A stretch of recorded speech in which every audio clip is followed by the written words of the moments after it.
Bonjour, bienvenue en Transparence, le magazine de la rédaction qui parle de l'actualité et qui donne la parole à ceux qui font l'actualité. Notre invité ce midi, c'est Thierry Santa, le président du Rassemblement Les Républicains. Bonjour. Bonjour. Merci d'avoir accepté notre invitation. Alors ça y est, vous êtes président en titre, après avoir assuré l'intérim depuis décembre 2018, quand Pierre Frogier vous avait transmis le relais. Qu'est-ce que ça change d'être élu ? Alors, ça change beaucoup de choses. Vous savez, en démocratie, la légitimité des urnes est quand même plus importante qu'un intérim. Vous l'avez dit, Pierre Frogier, en décembre 2018, m'a proposé l'intérim de la présidence, le temps d'organiser justement ce congrès électif à venir. Là, samedi, j'ai vraiment le sentiment que le mouvement est derrière moi. Ce sont les adhérents qui ont voté en ma faveur, largement en ma faveur, et bien sûr que ça me rassure pour de la confiance qu'ils m'accordent. Et j'espère surtout être à la hauteur de leur confiance demain. 18 mois d'intérim, vous le disiez, pourquoi ça a duré aussi longtemps ? On sentait une petite impatience, quand même. Oui, effectivement. Alors, ça a pris du temps parce qu'on a été confronté quand même à un certain nombre de situations difficiles depuis. Juste après les élections provinciales, on s'est retrouvé donc aux responsabilités qui sont les nôtres aujourd'hui, et on s'est surtout retrouvé face à une situation économique, financière, budgétaire, sociale, sanitaire compliqué, et on a mis toute notre énergie pour essayer de faire face à ces situations, où on a réussi à définir un plan de redressement de nos comptes de santé, un plan de relance qui a été présenté au Congrès. On a fait voter un budget supplémentaire d'abord 2019 et ensuite un budget primitif 2020. Voilà, on a vraiment concentré nos efforts sur tout ça, avec l'objectif d'organiser ce congrès électif après les élections municipales, puisqu'au mois de mars, nous avions les élections municipales 2020. Qui devait être fini le 22 mars en principe. Qui devait se finir le 22 mars, et on avait donc envisagé ce congrès électif au mois de mai 2020. Tout le monde sait que au mois d'avril, mars-avril, on s'est retrouvé avec la crise sanitaire mondiale que nous avons vécue, que nous vivons toujours, en l'occurrence. Et derrière, des élections municipales qui ont duré beaucoup plus longtemps que prévu, puisque le deuxième tour a eu lieu au mois de juin. Et ensuite, bien sûr, un référendum qui était devant nous. Donc, on a à nouveau mis toute notre énergie dans la préparation de ce référendum, et d'où l'organisation de ce congrès samedi dernier. Alors, je le disais, on sentait des impatiences. Il y a même eu quelques remous au sein du Rassemblement. Ça y est, c'est fini. Les choses sont apaisées aujourd'hui. Tout va bien ? J'imagine que vous faites référence à un courrier qui a été rédigé par 2 de nos adhérents qui s'inquiétaient justement de l'organisation de ce congrès électif. Je pense qu'il y avait aussi un petit peu d'amertume après les élections municipales où certaines personnes n'ont pas forcément compris complètement les choix qui avaient été faits. Le constat que je fais, c'est qu'il n'y a eu qu'un seul candidat samedi dernier. Les personnes concernées ne sont pas présentées. Et surtout qu'une très, très large majorité, on a 1400 adhérents aujourd'hui au Rassemblement. Près de 70% d'entre eux sont venus voter samedi, et 98% d'entre eux ont voté en ma faveur. Donc je considère que les choix ont été faits par nos adhérents et qu'ils m'ont accordé leur confiance. Chacun prendra ensuite ses responsabilités. Alors vous êtes donc élu président du Rassemblement depuis samedi dernier. C'est un parti qui a eu relativement peu de présidents pour l'instant. Si on fait l'affiliation, la continuité, il y a eu Jacques Lafleur, il y a eu Pierre Frogier. Il y a vous aujourd'hui. Comment vous vous situez par rapport à vos prédécesseurs ? Est-ce que vous mettez vos pas dans les leurs, ou est-ce que vous allez révolutionner les choses ? Vous savez, je l'ai dit clairement à l'occasion de mon discours, après mon élection, je me situe effectivement complètement dans les pas de ces illustres prédécesseurs. Vous savez, le Rassemblement est quand même le parti historique de la Nouvelle-Calédonie. C'est, je pense bien sûr à la poignée de main de Jacques Lafleur avec Jean-Marie Tjibaou, à la levée des 2 drapeaux de Pierre Frogier avec Charlie Pidgeot. Donc je reste dans cette volonté de concilier les antagonismes. C'est comme ça que Jacques Lafleur avait défini les choses, et je crois que c'est vraiment la seule solution pour mettre en œuvre un avenir de paix et de prospérité ici en Nouvelle-Calédonie, avec et dans la France. Alors c'est un héritage effectivement lourd, important. Vous, comment est-ce que vous allez imprimer votre marque ? Est-ce que c'est possible ? J'ai jamais eu l'intention d'imprimer quelque marque que ce soit. Et comment vous allez prendre les choses en main ? Comment vous allez montrer qu'il y a une Air Santa quand même ? Alors, il y aura surtout peut-être une organisation Santa. C'est ce que je souhaite mettre en œuvre, et je l'ai annoncé samedi dernier, la volonté qui était la mienne d'organiser un comité directeur très rapidement pour pouvoir présenter donc une nouvelle organisation du parti. Le 18 novembre. Le 18 novembre prochain, avec la volonté à la fois de faire en sorte qu'il y ait davantage de concertation au sein du mouvement, que les gens aient la possibilité de donner leur avis sur tous les sujets en général, qu'ils soient institutionnels ou de cadre de vie ou de projets de société ou autres, mais aussi la volonté de restructurer toutes nos sections de terrain partout sur le territoire. Et j'ai le sentiment qu'il y a une nouvelle dynamique qui s'est créée samedi dernier.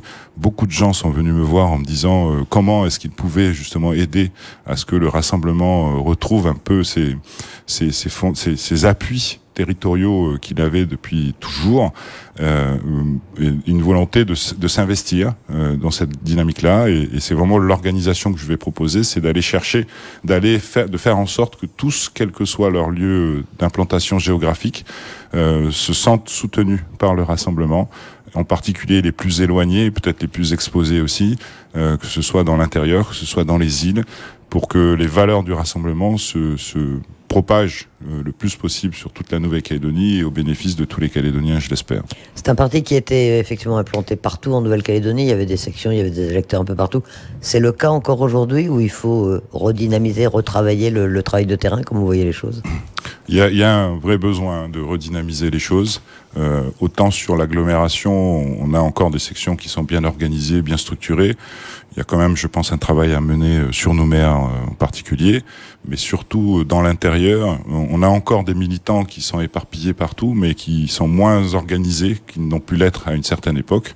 Je crois que ça nécessite de choisir des référents qui ont cette volonté, cette disponibilité de s'investir pour recréer une dynamique et organiser des rencontres, des réunions. Et je l'ai dit tout à l'heure, pendant cette réunion familiale qui a été la nôtre samedi dernier, beaucoup sont venus me dire qu'ils avaient cette volonté-là. Et donc on va s'appuyer sur eux pour restructurer les sections que nous avions partout sur le territoire.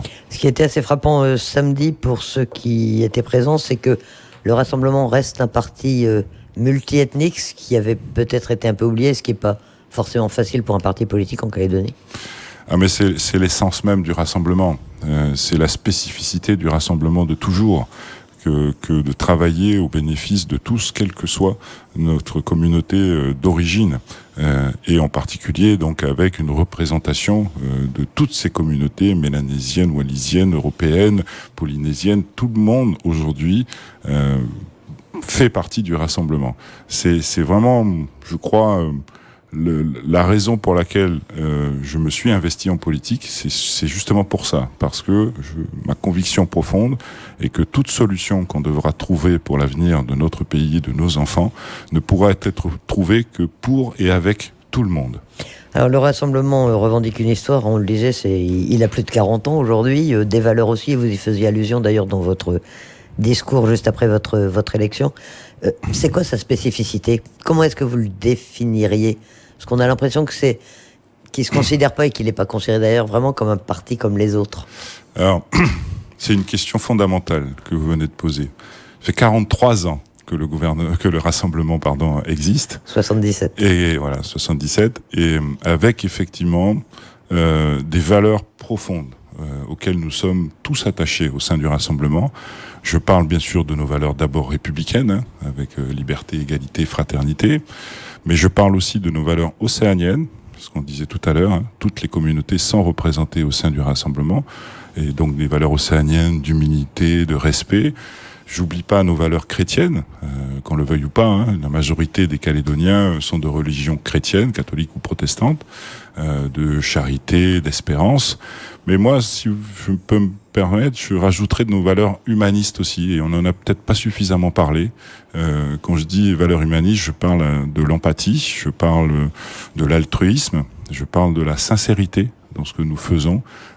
Voilà, c'est ce qui, à mon sens, définit fondamentalement le Rassemblement, avec, bien entendu, un unique objectif de maintenir la paix, le progrès, la prospérité en Nouvelle-Calédonie, en ayant la conviction que ce n'est possible qu'avec et dans la France, depuis toujours. C'est le leitmotiv du Rassemblement.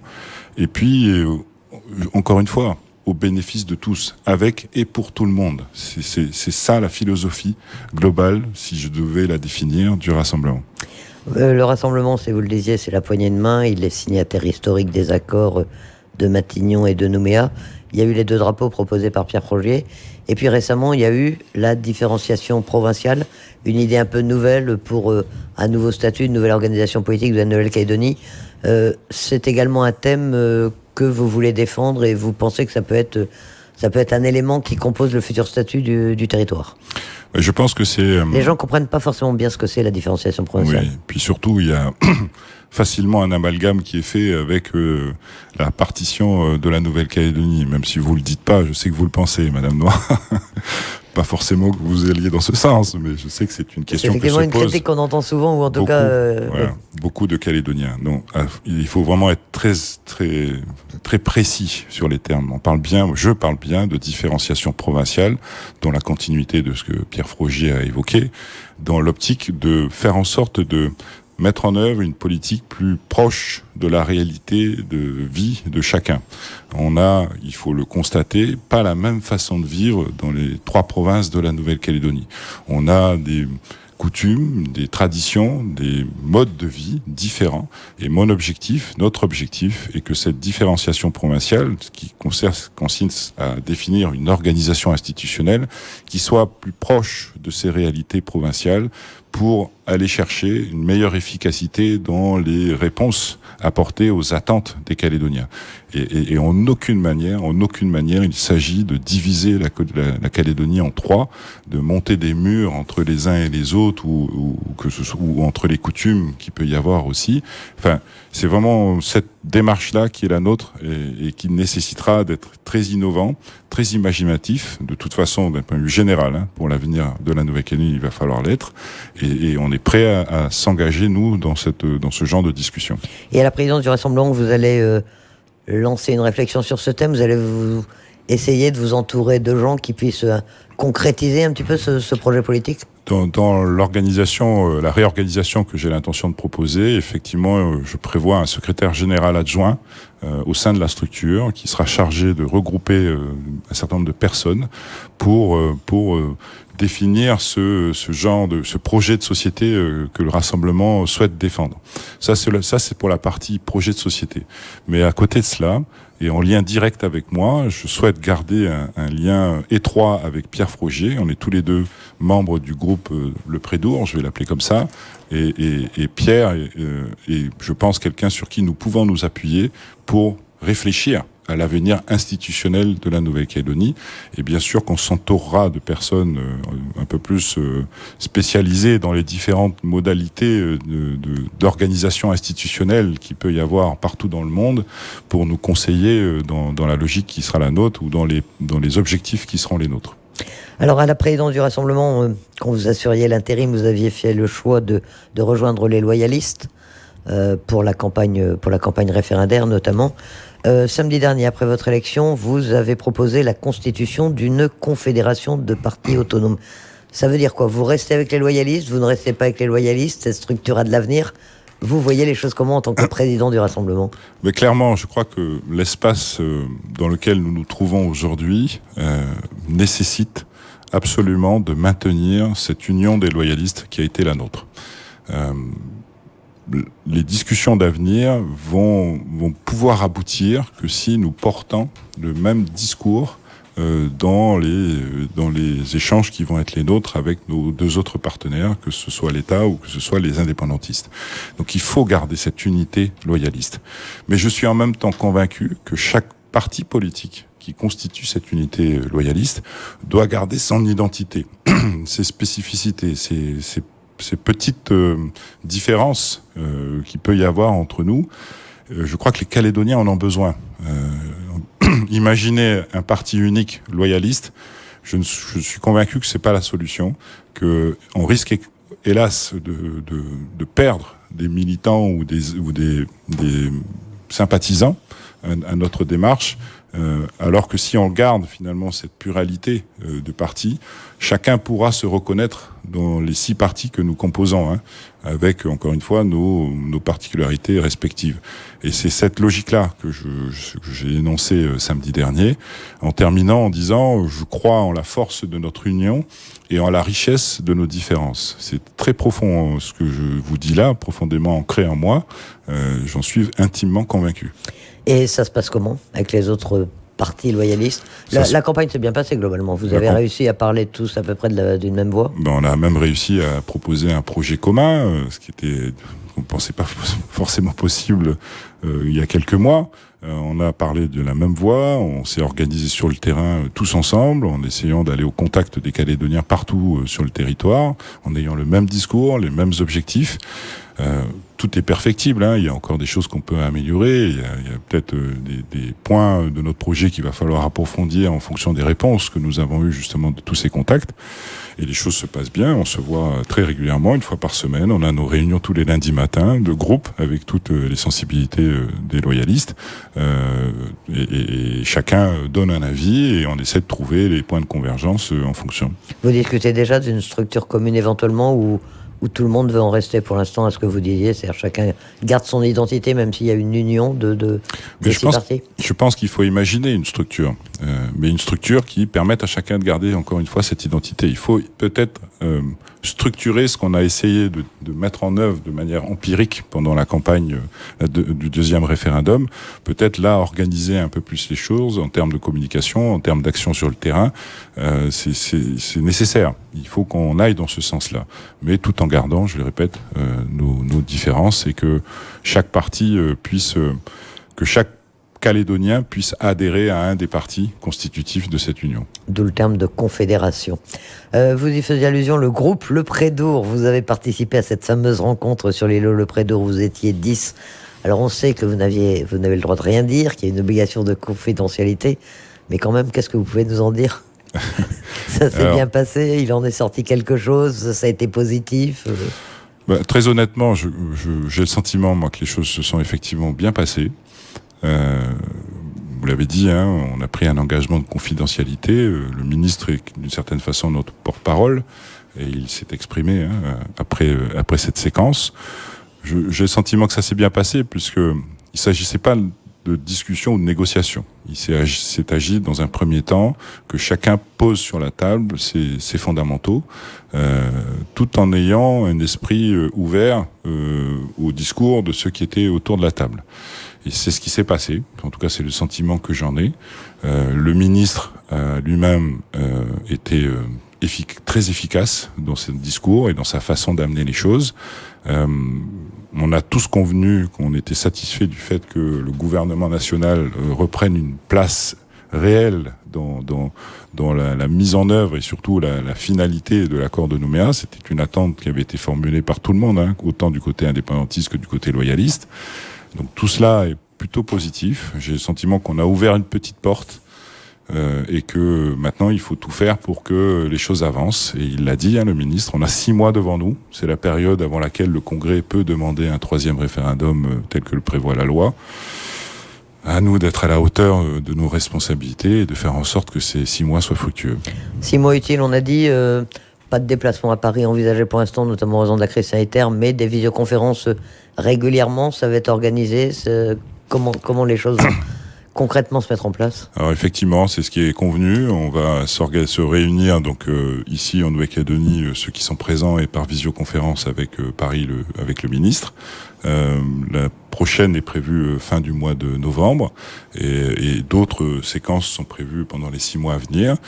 On a aussi pris l'engagement d'aller aussi au contact de la population. Vous l'avez entendu, le ministre souhaite que la société civile, au sens large, mais également les autres élus de Nouvelle-Calédonie puissent participer d'une manière ou d'une autre à cette réflexion globale sur les différentes thématiques qu'il a listées. Qu'est-ce que c'est que d'être français aujourd'hui? Qu'est-ce que c'est que d'être indépendant aujourd'hui? Qu'est-ce que la souveraineté? Quel lien avec la France? Mais j'oublie pas aussi les thématiques que le président de la République avait évoquées, lui, dans son intervention. L'axe Indo-Pacifique, la transition écologique, l'économie, et en particulier le nickel. Donc tout ça, ce sont des sujets très vastes et l'organisation, on discute avec le haut-commissaire justement pour essayer de définir un peu les modalités de cette consultation populaire.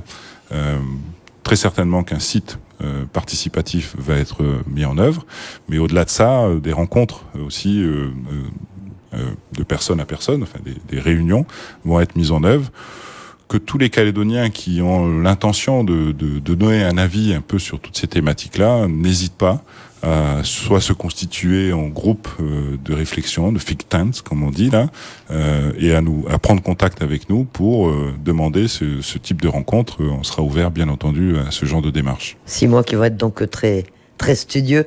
Globalement, vous retenez quoi de cette visite du ministre des Outre-mer ? C'est vrai qu'elle a mis longtemps, c'est vrai que tout le monde s'était un peu plaint du silence de l'État. Là, il l'a dit lui-même, l'État est de retour.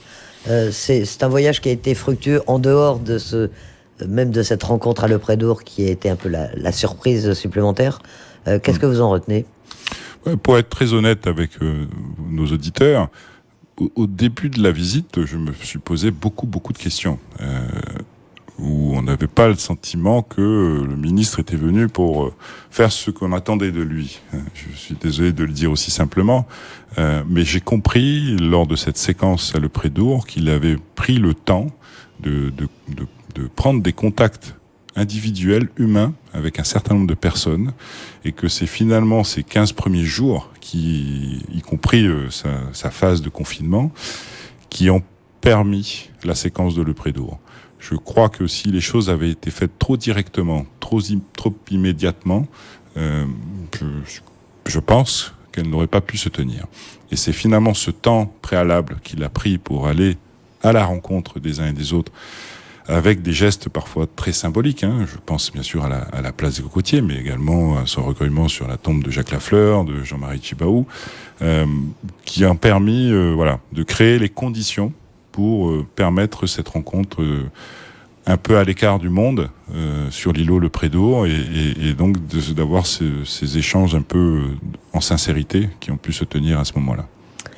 Alors Thierry Santa, vous êtes donc le président du Rassemblement, c'est sous cette casquette qu'on vous reçoit essentiellement, mais vous présidez aussi le gouvernement.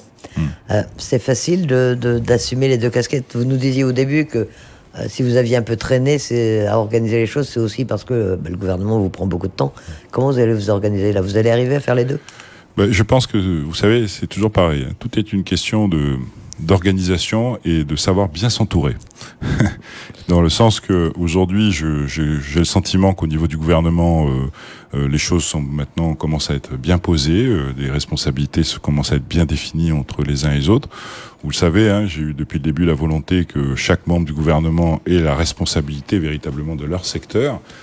Même si, bien sûr, en finale, je suis un des signataires de tous les textes qui sortent du gouvernement, mais quand même que les dossiers de leur domaine de compétences soient traités d'abord et avant tout par eux.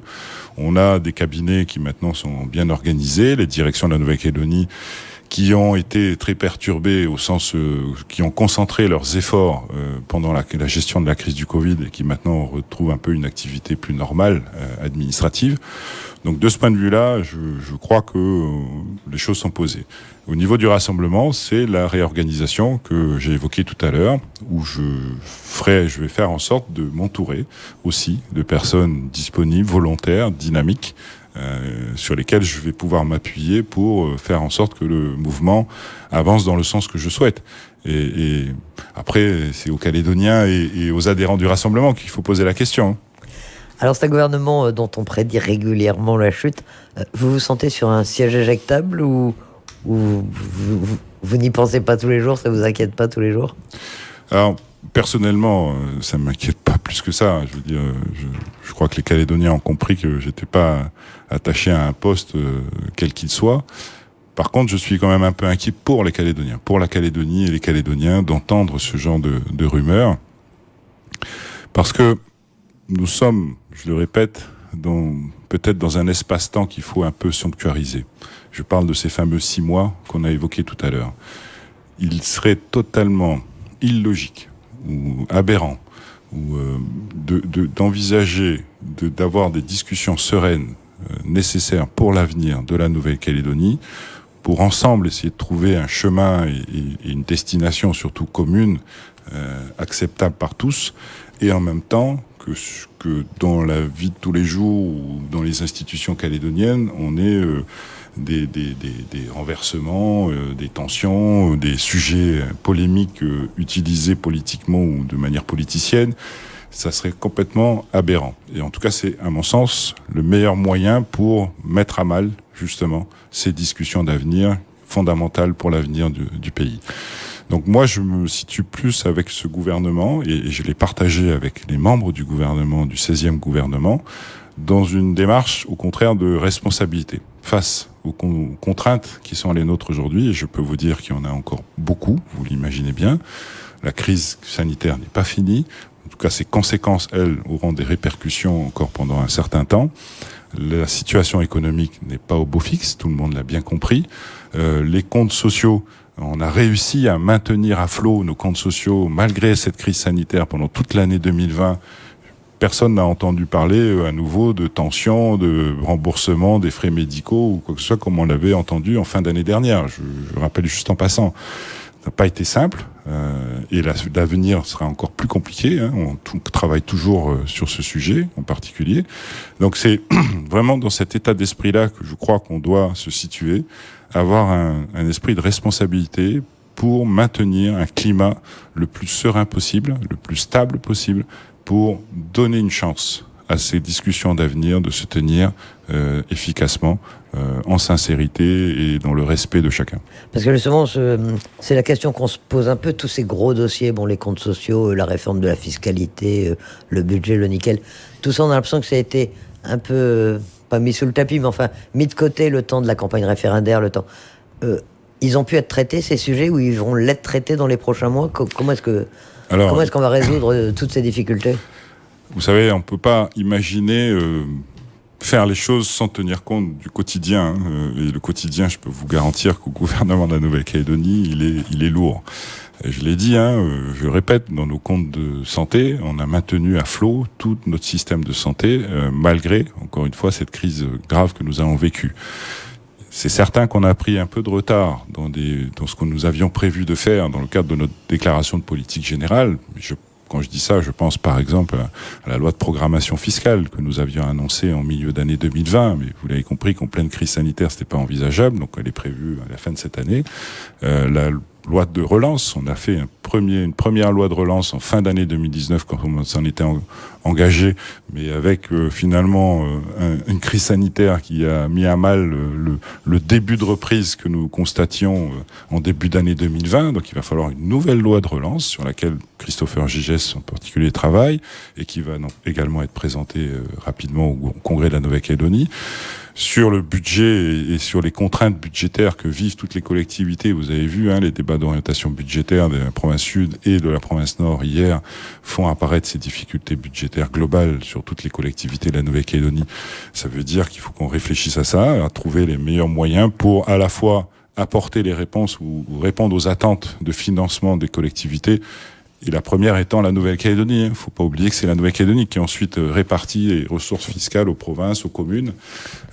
Comment faire pour répondre à ce déficit budgétaire que nous constatons aujourd'hui avec des conséquences fortes et dures potentielles, sans mettre en difficulté notre système économique, ou en tout cas les moteurs de notre système économique, que sont la consommation des ménages, mais aussi l'investissement des entreprises, qui créent elles-mêmes des emplois et qui permettent une consommation, et ainsi de suite. Rester dans un cercle vertueux économique et pas rentrer au contraire dans un cercle vicieux où l'économie se cassera la figure si on ne prend pas les bonnes mesures. Justement, qu'est-ce que vous pensez de ce débat, de cette proposition qui a émané de la province sud hier, l'idée de rétrocéder certaines compétences qui sont actuellement détenues par la province au gouvernement parce que les provinces n'en peuvent plus, qu'elles n'ont plus les moyens?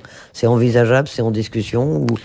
Alors c'est un sujet qui est évoqué maintenant depuis un peu plus de 3 mois. On a une réunion à peu près tous les mois du GTPE, ce qu'on appelle le groupe des présidents, groupe technique des présidents et exécutifs, auquel j'ai rajouté le président du Congrès de la Nouvelle-Calédonie, ce qui n'était pas le cas auparavant, pour ensemble discuter de cette répartition des compétences entre nos collectivités, et dans laquelle groupe on a évoqué ces transferts de l'aide médicale, des transports scolaires, ou en tout cas de l'enseignement privée, mais aussi l'agriculture qui est plus une compétence provinciale, alors qu'aujourd'hui les 3/4 sont financés par la Nouvelle-Calédonie, comme la culture, qui sont des compétences purement provinciales et qui sont financées en grande partie par la Nouvelle-Calédonie. Donc c'est vraiment ce travail de fond que nous menons pour essayer de remettre les choses à leur place. Mais après, tout est lié, je l'ai dit. J'entends cette volonté que les choses s'accélèrent pour essayer de soulager un peu les budgets provinciaux. Mais derrière, encore une fois, c'est la Nouvelle-Calédonie qui distribue le financement aux provinces. Et si la Nouvelle-Calédonie se retrouve à supporter des charges supplémentaires, elle va bien devoir y faire face. Et donc forcément piocher dans le fonds de répartition aux collectivités en général. Donc c'est un équilibre global qu'il faut trouver avec cette volonté, je l'ai dit tout à l'heure, de répondre à cette attente budgétaire des collectivités, mais sans mettre en péril la relance économique nécessaire pour la Nouvelle-Calédonie. Encore une question d'actualité. On sait que vous avez lancé une grande réflexion sur le nickel. Là, dans l'actualité, il y a donc l'annonce hier d'une nouvelle offre de reprise pour Vale NC, une offre avec 50% d'intérêt calédonien. Qu'est-ce que vous en pensez ? On sait que ça suscite beaucoup de troubles, enfin des troubles en tout cas dès ce matin sur le terrain. Est-ce que c'est une offre qui vous paraît intéressante pour la Nouvelle-Calédonie, à la mesure où elle pourrait peut-être sauver l'usine du Sud ? Vous savez, je donnerai pas un avis personnel sur l'offre. Je pense que là, on est dans une transaction privée. Il faut laisser cette transaction se poursuivre. Moi, ce à quoi je pense surtout dans cette affaire, c'est à tous ces emplois qui sont aujourd'hui en suspens. Il y a plus de 1500 emplois concernés directs à Vale Nouvelle-Calédonie, et je parle pas des 2000 emplois indirects, sous-traitants ou autres, qui sont également concernés. Donc je crois qu'il faut que chacun, encore une fois, ait un sens des responsabilités. Ce sujet, il faut peut-être arrêter de l'instrumentaliser politiquement et aller dans le sens d'une pérennisation du fonctionnement de cette usine. La Nouvelle-Calédonie, dans le contexte en particulier actuel, n'aura pas les moyens. C'est clair, je le dis aussi clairement que je vous le dis, n'aura pas les moyens de supporter la fermeture d'une usine de cette importance.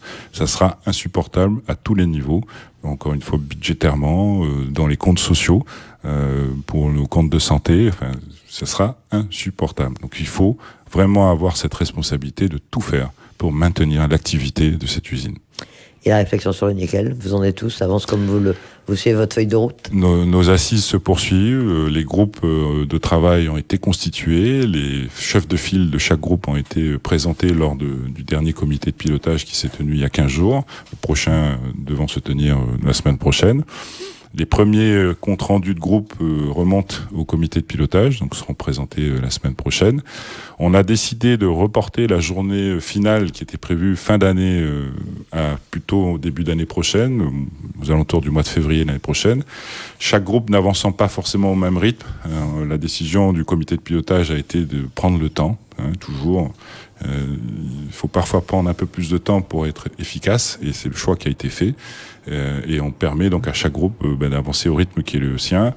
Vous vous rappelez peut-être, si vous me permettez, rappeler les 6 thématiques qui sont envisagées pour ces assises. On va parler bien sûr de la responsabilité sociétale des entreprises avec un benchmarking international. Donc c'est un groupe spécifique qui travaille sur le sujet, avec même des experts internationaux qui les aident. On va parler de tout ce qui est formation, montée en compétences dans le domaine de la mine.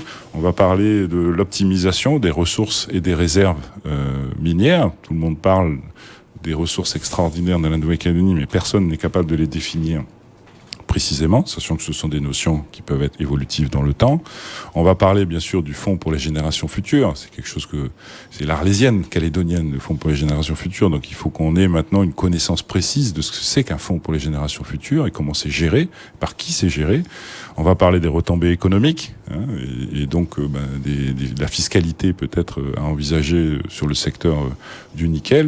Donc vous voyez qu'on cerne, on l'espère, un peu tous les sujets qui concerne le nickel, et j'en ai oublié un, excusez-moi, c'est un guichet unique qui est une attente très très forte des opérateurs au sens très large pour essayer de faciliter justement les opérations de nickel en Nouvelle-Calédonie. Voilà, c'est vraiment toute cette panoplie de thématiques qui est en cours de travail avec des groupes qui se sont constitués et qui travaillent aujourd'hui. Et avec des Calédoniens, qui pouvaient s'exprimer directement sur un site dédié. On a un site qui a été ouvert, vous avez raison, nickel.nc, où tout un chacun peut se rendre et donner un avis sur toutes les thématiques que je viens d'évoquer. Il y a des questions qui sont posées avec des réponses multiples, voire des réponses écrites. Et chacun donc peut y participer. Et on constate avec satisfaction qu'il y a déjà beaucoup Ça a commencé, il y a beaucoup de Calédoniens qui on est déjà à plus de 600 réponses, ce qui est intéressant. Et on espère que ça va encore continuer. Thierry Santin, on a bien compris que les 6 mois qui viennent allaient être à la fois décisifs, mais très studieux, beaucoup de travail. Merci d'accepter notre invitation dans ce magazine Transparence. Merci pour l'invitation.